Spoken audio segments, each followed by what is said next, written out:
Thank you, parrots. Chasiva Chasima Tova. I want to welcome the members of Yibineh and the other followers in different locations in YouTube. Preparation for Rosh Hashanah. I heard Rabbi Tatz speaking. It's always a privilege for anyone who knows. And he said that he wanted to present something that wasn't going to be like every shiur that you're going to hear about Rosh Hashanah. I have the same intention, just going to do it a different way. So let's just discuss that Rosh Hashanah, we know, is a day of decision. It's a new year, and it's a time where Hashem's going to make some very important decisions, okay? We know that. The Peleoate says Hashem's also going to decide how much Yerushalayim we will have for the whole year based on how we approach the 2 days of Rosh Hashanah. The entire year, in other words, just like Yetzias Mitzrayim is a Zman Simchasenu, right? It's a time where you can absorb and then take forward a feeling of spiritual freedom. Rosh Hashanah, Yerushalayim. That's why it says the Peleoates, in Tehillim Chav Zayin that we say continuously this whole month of Elul, Hashem Ori, Hashem is my light. The Midrash says that's Rosh Hashanah, because ironically, most of the year we're in darkness, and it's only through a sense of awareness and awe and trepidation that we see the light. So it's a big opportunity, huge, okay? And if you think I'm trying to encourage you, you're correct. Why? Because one of the biggest challenges, and this is, we know, everyone who knows KLM, this is part of our mission, is repetition can turn us into robots, right? When you have to do the same thing again and again, it can dull your presence. And the truth of the matter is, though, if you flip it the other way, he who can stay engaged and connected after one time, after another time, that's a person who spiritually has a heartbeat. He's alive, she's alive, okay? So I want to speak about the fact that, we repeat the entire Rosh Hashanah service on the second day. And there's certain prayers that when you first express them, you feel a sense of awe and wonder. Tein pachdecha, right? We're requesting, give us as a gift to have pachad, like an extremely intense level of Yiras Hashem. So first time, maybe second time. How many times are we going to say this? 9 times. 9 times. Is there anything we can do to say it with the level of engagement and intensity as time 1? Yes. Simply put, yes.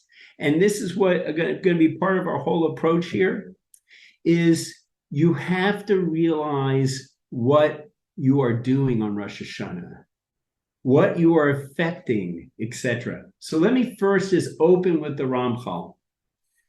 The goal is, and we're going to talk about this tonight in somewhat depth, the goal is for the entire world to be fainting in awe of the glorious kingdom of Hashem. To look at the world not as a, scientific object, to look at it as an orderly and magnificent kingdom, right? That's what we're yearning for. We're yearning for that. So says the Ramchal, believe it or not, through Kavana, in Tein Pachtecha, you're advancing the recognition of Shem's glory and kingdom in the world by merely saying it with Kavana. Okay. I would like to venture that if we say Malchus with Kavana, it's going to be incredible, the impact it's going to have. But if the essence of the day is Hashem's kingship, then that prayer called Malchus is super important. So what kind of Kavana am I speaking about? Is the Ramchal speaking about when he says that Tain Pachtacha with Kavana is actually advancing the kingship on the day of Rosh Hashanah? It's an incredible thought, okay? That's called Kavanas Alev, right? KLM, Kavana Mitzvahs, but you also have KLH, I think, Kavanas Alev, no, KHL, KHL, Kavanas Alev. What's the difference? Kavanas Alev is what we classically think about when we think of Kavana, which it means focus, attention, concentration, contemplation, reflection. Okay? That's the Ramchal, in my humble opinion, is saying that if you have Kavanas Alev again and again, you're drawing down the kingdom. Amazing. Okay? It's very hard to concentrate on something that you're so familiar, you stop noticing what's there. And that's where Kavana Mitzvahs comes in. As a professor, I read his thing. He said, ready? And it's Amos. Intention drives attention. Intention drives attention. So the more intention you have with your involvement with these prayers, the more attention you will pay, the more connection you will make. Okay? I hope you get this overview. It's really important. Okay? Now, another thing is to appreciate, as I mentioned, the Peleoid says that the day Rosh Hashanah, you are accumulating your bounty of Yiras Hashem for the year. So, what kind of Yiras Hashem? So we can say all, right? But the day is really about Yiras Aromamus, right? Some commentators actually see that you have the following rungs: Yiras Onish, fear of punishment. Don't dismiss it, because sometimes you need it. And if you neglect it, what a shame. So you have Yiras Onish, then you have Avos Hashem, and then you have Yiras Hashem. What's going on here? In other words, some say to be awestruck, Yomim Norayim, right? Awesome, not the way it's said in the street. Awesome days, right? Filled with awe, right? That's the highest level of Yiras Hashem that you can attain. And Rosh Hashanah is completely constructed that way, and the prayers are. So the mitzvah tonight we're going to focus on is attaining Yiras Hashem through tefillah. Even tefillah, that's the mitzvah we're doing. Now, I want to tell you something else. I mentioned, how do we fight against repetitive feelings of death? Okay, how do we battle that? So I mentioned part of it is recognizing what you're doing. So we already pointed out that you're actually causing an advance of the redemption and the glory just by reciting Tain Pachtacha with Kavana. Okay, but also I want you to understand how much Kedusha you will be enveloped in when you have Kavana for the mitzvah. Okay, let me explain. The Eved HaMelech, Rav Shmuel Humaner, he learns from the Rambam. And before I spread this idea, I wanted to make sure someone said, I'm understanding it correctly. So there was a Hashab Posek in London, and he says, he says it's unequivocally true according to the Rambam. Okay? As follows. When Hashem repeats something, right? If he repeats the same commandment more than once, that means that when you fill the commandment with consciousness of the number of times that it's commanded, then you filled, okay, let's take Avos Hashem. Avos Hashem, it's commanded 9 times. Okay? So when you have, I just say, when I'm saying via hafta in the Kriya Shema, I just say times 9 in my mind, right? What happens then?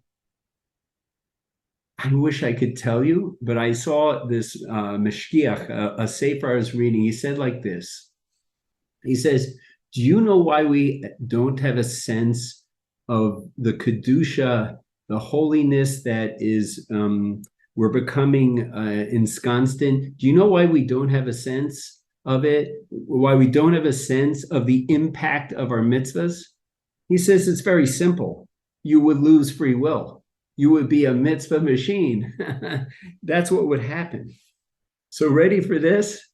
One of the, I'm thankful to say one of our fans of KLM is Rav Yossi Mizrahi.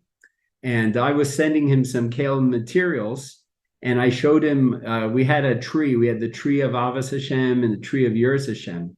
So he told me that a Hashev Posek, a Rav, he says you can rely on, says Rav Mizrahi. How many times is Yiras Hashem commanded in the Torah? High, 18 times. Do you hear this? So when you enter Rosh Hashanah, the Chag of Yiras Shamayim, and you have intention to fulfill the mitzvahs of Yiras Shamayim, times 18, you hear one mitzvah, even without Kavana, you would lose your free will. You would lose your free will if you understood what's taking place. Times 18. Okay? I hope I've done a decent job selling engagement in the mitzvah with intention to attain attention. Okay? What are we going to focus on? Rosh Hashanah is enormous. There's lots of mitzvah to have kavana for. And if you'll email me at Rabbi Wegbreit, Gmail or WhatsApp, I'll send you the multiple different mitzvahs in the day. But tonight we're zeroing in, and I want to pack your recital of Malchus with Kedusha and mitzvahs. That's my goal, all right? So we're going to go right to that. Have in mind the mitzvah of Iyun Tefillah, looking deeply into Tefillah, which we're going to get some beautiful reward in this world, and it's going to not detract from the next world. Okay, let me just share screen. Right now.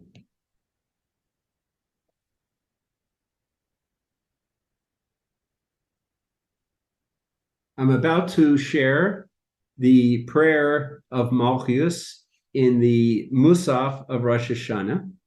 Okay, this is the special prayer of Musaf. And what I want you to see here is the opening of Malchus and the closing. All right. And, you know, it's interesting. I've been studying as best as I can public speaking.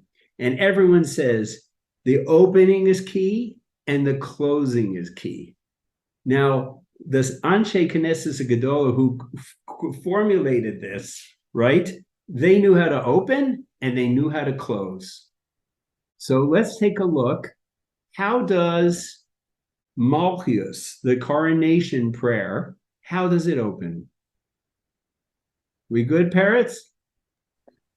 Not yet. It doesn't seem to have come up. Maybe it didn't hit share. 1 second. Glad I asked. How about now? Yeah, that's great. All right, wonderful. I will translate in the Hebrew for those who need that. Tefillas Musaf, The first day of Rosh Hashanah, it's also the second. Malchus. That's what we're talking. The ark is opened. Okay. Says the Levush, when the ark is opened, it's like you are walking into the Kodesh Kadoshim, the holiest place on earth. Okay. And what comes next? Alenu l'shabeach. Alenu is the introduction. Rav Chaim Friedlander explains the first one is an introduction to the whole thing. It's essential. Okay? So it opens with Alenu. And how does it close? How do we complete the prayer of Malchus? There it is. You can see my little hand there. Ubasora secha kasu, lemor. In your Torah it writes saying, Shema Yisrael, Hashem Elokeinu, Hashem Echad. It opens with Alenu. It closes with Shema. Is there anything more to that? Yes. I hope you're ready for this. It's very, very deep. So let me now move to understand this. What we want to understand is, why does it open with Alenu and close with Shema? What is the connection between Alenu and the Shema? So let me just pull this up. Okay. I hope I'm still share screen. Oh, good.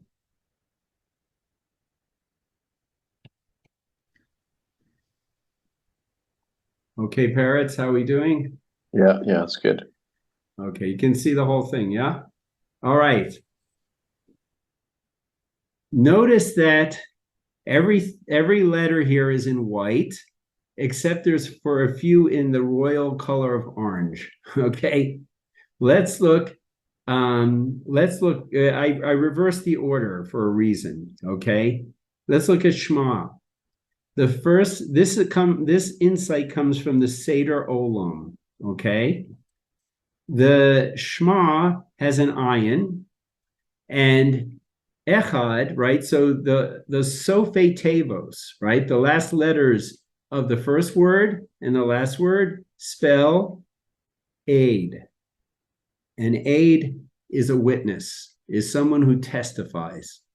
So Shema seems to be involved with edus, testimony. Now let's look at Alenu, first paragraph and second paragraph. Alenu, there's that orange ayin, and look at the very end, ein od, dalid, aid. Next, look at the second paragraph, al kain, ayin, look at the very end, dalid. Coincidence? I think not. Okay, so I like trying to focus on mitzvahs that are not just for special times if I can. Shema and Alenu is a daily experience. Okay, so I'm hoping and praying this is going to impact not only your Rosh Hashanah, but also the rest of your year. Okay, so let's start with the Shema. What are we saying there, right? We're saying, listen, Yisrael, Hashem Elokeinu, Hashem is our God, let's say. Hashem is one. Let's use the commentator that we all rely on, Rashi. Rashi says like this, Hashem is our God. And, Rashi's bothered by the fact that, what do you mean? He's God of everybody, right? No one's escaping Hashem being their God. So Rashi says, though, Hashem's our God now, Hashem Echad. And it says, in the future, in the final redemption, Hashem will be recognized as everyone's God. Okay? So right now, Hashem's our God, but he will be recognized as everyone's, and it'll be glorious. Okay? So that's the Shema. Now, we have two paragraphs in Alenu. And it's amazing because they completely parallel what Rashi just said. The first paragraph says, Alenu l'shabeach, it's upon us, who? Baruch Hashem, the Jewish people. It's upon us to praise the master of everything, to attribute greatness to the one who made Bereshit, on and on.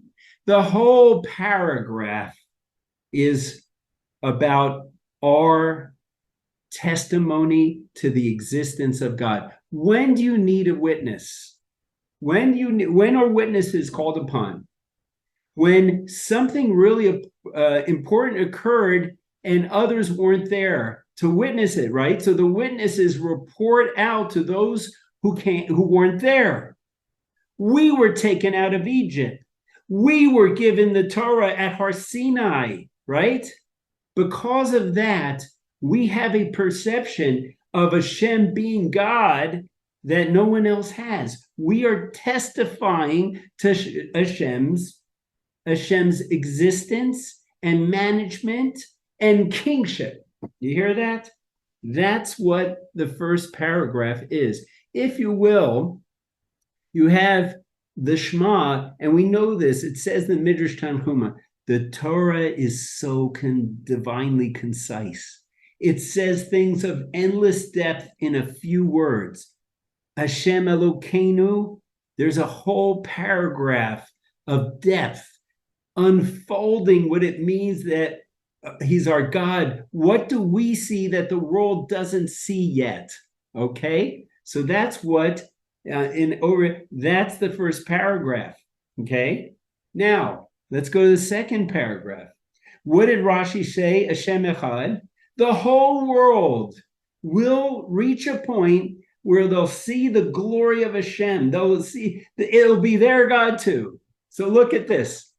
And by the way, for you reciters of Alenu, I just know this because, I did a lot of research and wrote a book on Alenu. So I'm not trying to make you feel bad about the insight I'm about to share. It actually comes from the Chafetz Chaim. Hashem really wants people to be honest and truthful. And he can tell whether we are truthful or not. So every day when we cite Alenu, I'm just going to read you the first line. Hashem Elokeinu leros meher b'sifer suzecha. Therefore, Hashem, we're hoping and yearning for you, and we're using Hashem's name to see the splendor of your strength, etc., etc. Right? So a key way to elevate your Alenu is realize you're praying there. In the first paragraph, you're praising. In this paragraph, you're praying, you're yearning for the redemption. Why? Because you want the whole world, get ready for this, to recite Kriya Shema. Right now it says Hashem's our God now. Let me show you that.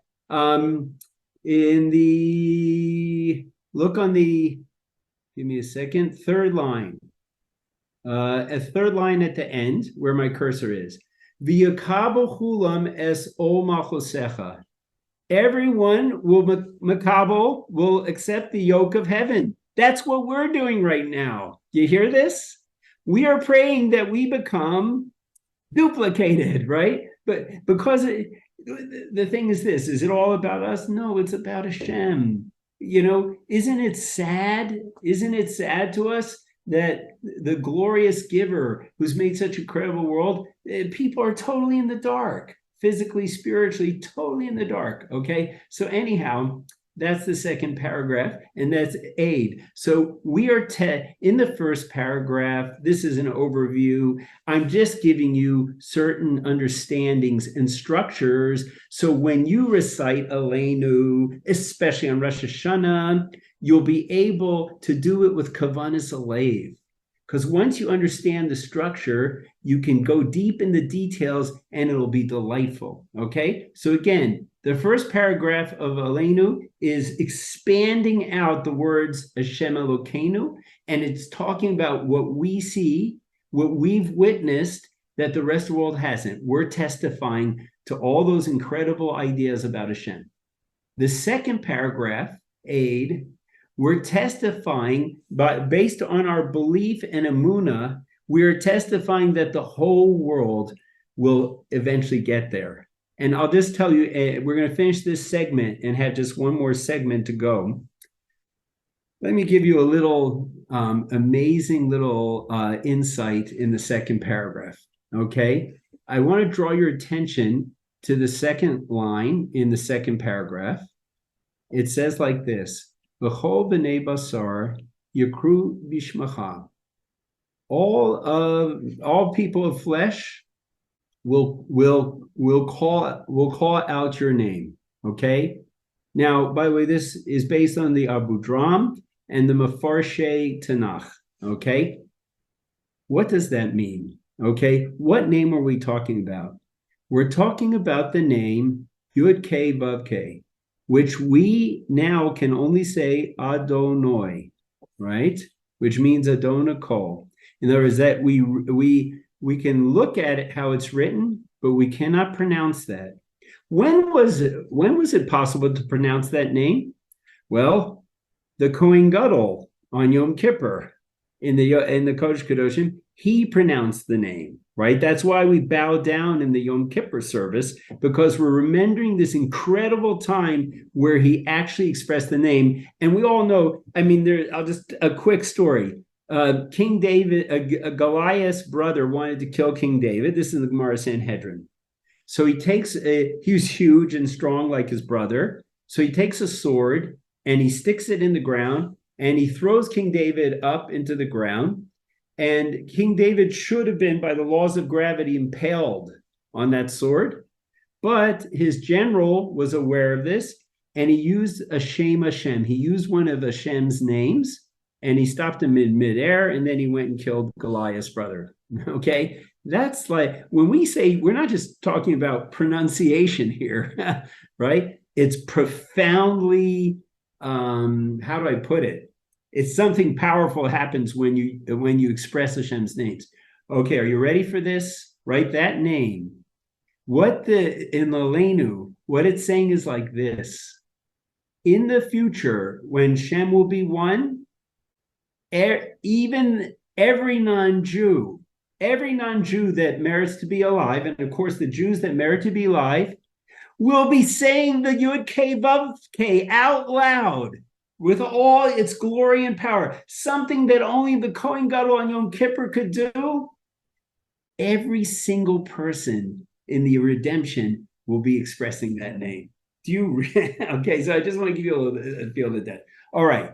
We have one more piece, okay? Because I want to give you a something extra.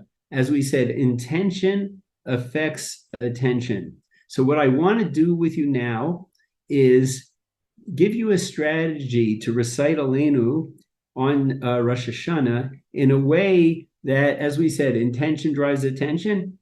We're going to display, and I'll share this with people that want, we're going to display all the mitzvahs that are embedded in Alenu. Okay, so let me go to that. Okay, here's and I'm just, again, please reach out to me. Okay, and I'll send this to you. But right now, I don't think it would be wise to go through the whole thing. But there's we're familiar with the six constant mitzvahs, right? People, there's mindset mitzvahs. There's mitzvahs where just thinking the right thing creates so much holiness and so much bonding to Hashem that, again, we would lose our free will if we got exposed to it, okay? So those are thought mitzvahs, mindset mitzvahs. So there's Anochi, which we're talking about here. And we're going to talk about two others. But my point is this. I've read that Mishnah Berurah that says if you take a second to think about these mitzvahs, you can't possibly imagine the reward and the connection you would forge with the Creator just by thinking these things, okay? Now, as much as that attracted me, like, when am I going to do that, right? In a last class we had, we talked about homeostasis. It is very hard to wedge in, oh, you know what? in my spare time, I'm going to think about Yichud Hashem or Anochi, or there are no other gods. I found it hard, okay? Maybe others relate. But then I realized something, thank God. Psukei D'Zimra, Alenu, is chock filled with thoughts that fulfill that mitzvah. So all you have to do is connect the dot of the mitzvah to what you're saying, okay? So let's just quickly review the mitzvahs that are embedded in Alenu, okay? The first one is belief in Hashem's existence. Whenever you describe anything that Hashem does, that he's the master of everything, that his powerful divine presence is above and below, every description of Hashem's providence or existence fulfills this first of the 10 commandments, this mitzvah Muna. Let's go on. Do not believe in other gods, right? So this is what is uniquely Jewish, is the rejection of attribution to any other force or power or person or even coffee. Like, sometimes I used to think that coffee caused you to be alert. But then I realized that no. Hashem causes me to be alert, right? There's no other forces that are independent of Hashem, right? So the rejection of attribution of power or force or control, etc., that's the second commandment, right? Next, third, we say it in Shema, Yichud Hashem, recognizing the oneness of Hashem, okay? It's a deep mitzvah, but just know Alenu is packed with it. Finally, here's a mitzvah that I frankly don't understand why it's not considered one of the 6 constants, okay? And that's not forgetting Har Sinai, right? That you have you have to be careful not to forget it. You try to remember it every day, okay? That's in Alenu as well, all right? So these are the mitzvahs that are filled. When I wrote the book, I counted 33 mitzvahs d'oraisa, if you can believe it. I think there are more, but here, let me show you something. Here is the first paragraph, okay? By the way, we have 2 versions of this. If you don't want to print out chock full of this beautiful royal colors, we have a print version, okay? But, like Dr. Setzer, he puts these things on his stender. You might want to consider printing this out for Rosh Hashanah. Okay, so this is the first paragraph, and what you see here is in the parentheses in orange are the fulfillments. Like I said, Anochi has to do with recognizing Hashem's supervision and management, right? Here, look at third line from the bottom. Hashem is our God, Anochi, Ein Od. There's no other. Okay, so that talks about Yichud Hashem, etc. The point is, just all you have to do is add this intention. Have in mind, maybe before you start Malchus, for example, I'm going to fulfill the 3 mitzvahs Tamidiyos and not forgetting Sinai as Hashem commanded. Okay, so you'll be more focused and involved when you do this. Now, last thing we're going to close. The second paragraph, Alenu, is about the final redemption. It is a superb place to fulfill the mitzvah that they're going to ask a person when they go up to the world to come, did you yearn for the redemption? And you can say, yes.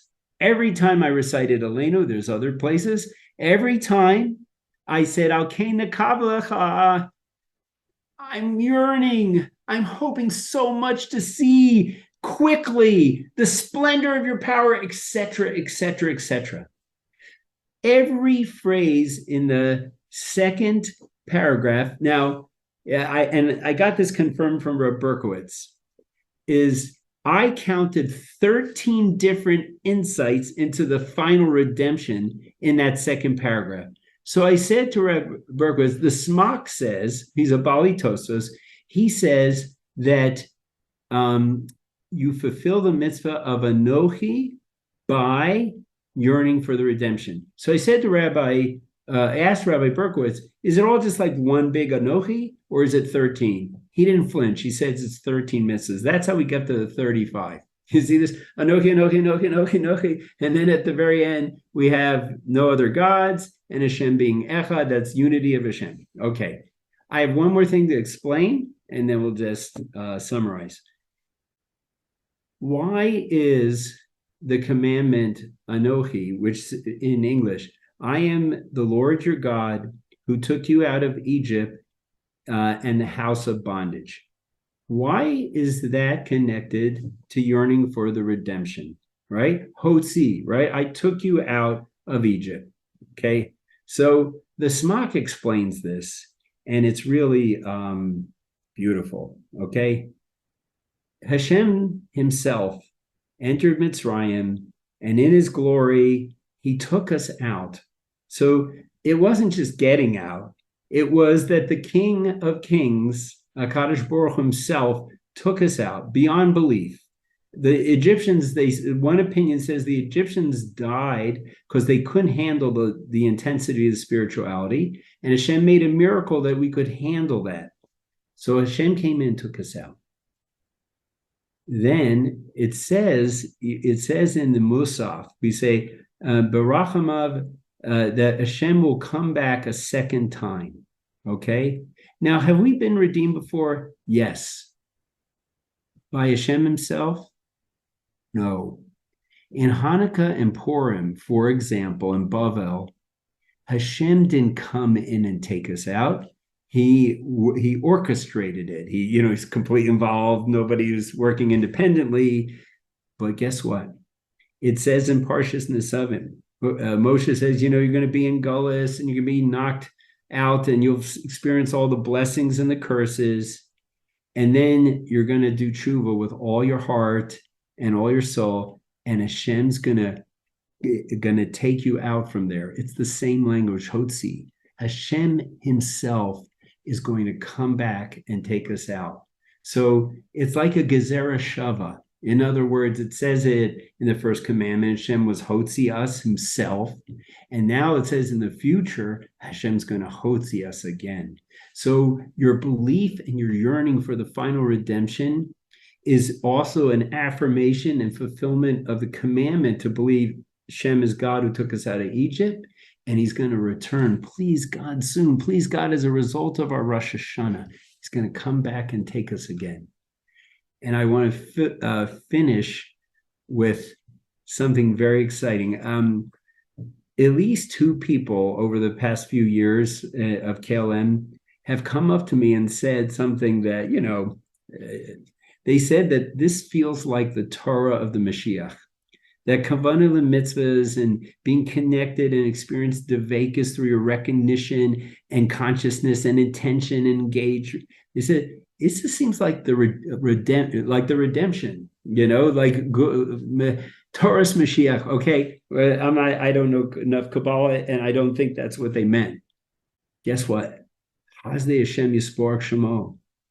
It right there where it says, I'm going to come and take you out and redeem you, right? And it says, you're going to do my mitzvahs with all your heart. I think it said all your heart and or so. I can send this to you. The Sforno says, you will no longer do mitzvahs anashim milamada. You will no longer treat the mitzvahs like rote. You hear this? Your mind and your heart will be connected. And that's what we're trying to do, okay? That's what KLM is trying to do. And all of you share the beautiful insights and how it's affecting you. This is what it really is Torah's Geula, according to Sforno, okay? So anyhow, I want to wish everyone a chesima tova. And just to summarize, my advice is that you fulfill the mitzvah of iyun tefillah and really throw your being into tein pachtacha, malchus, chronos, shofros, all right? And one of the ways to do that is, first of all, have in mind the mitzvah of Yiras Hashem times chai, times 18. And then draw your attention to these incredible mitzvahs of Amunah. Okay, you'll be serving the king, right? As you recite, you're serving him because you're fulfilling more commandments. My humble opinion, this should please God. Give us a sweet year. We're going to hear our non-Jewish neighbors using Hashem's Yud Kei Vav Kei. Bim Harav Yameinu. Yes, thank you. Rukti. Okay. May I make one point? Yes, please. I missed your points. So I remember once hearing from Rabbi Green that when we say Vayochulu after the Shemona Esrei on Shabbos night, that it's a form of edus, that it's a form of bearing testimony. I remember learning from him the first time that, in effect, that the creation of the world is not fully complete until human beings acknowledge that. And it was a very powerful idea in terms of, how puny I am and how, right, a speck of dust. And yet, in a sense, I have a role to play and we all have a role to play in being, in effect, partners or participants with God. And here, when you're saying about edus, it's like, you're a wonderful teacher, but a wonderful teacher, in a sense, needs students, right? Without the students, right, the Chachma is there and the Torah is there, but the existence of teaching, of the dynamic of teaching, doesn't exist. And so, too, here, Hashem is the Melech HaOlam, doesn't need us, but His plan is only manifested if there's people who recognize Him. And so that it's almost like, what a privilege to be a part of this. And in terms of the edus, to be called on to be a witness to the King of Kings is unbelievable. Yes, two things, a few things, and Dr. Setzer or Daryl, if you can help with this, you were trying to tone it down about being partners. The Gemara says you're partners with Hashem in the Maisa Bereshis, and as you said so insightfully, what do you mean? I'm puny. Hashem made the whole thing, right? So Rabbi Green gave the example.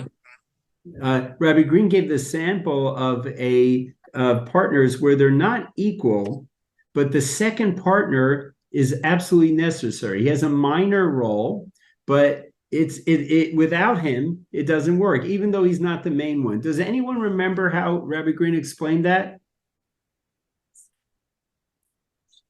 Does it ring a bell? It rings a bell. I still remember how he explained it, though. Okay, but that's the idea, what you said, Shoal. But that's number one. The other thing is, I was thinking, there's these trials, right?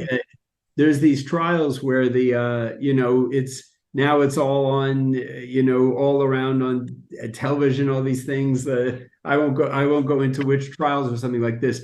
But you see that there's a kind of, you can probably discuss this much better than me. There's a sense of awe or intensity when you're sharing information. You have that information, you're declaring it. You know what I'm talking about? Absolutely, yeah. Yeah, so you're right. It's an incredible role we have testifying to this.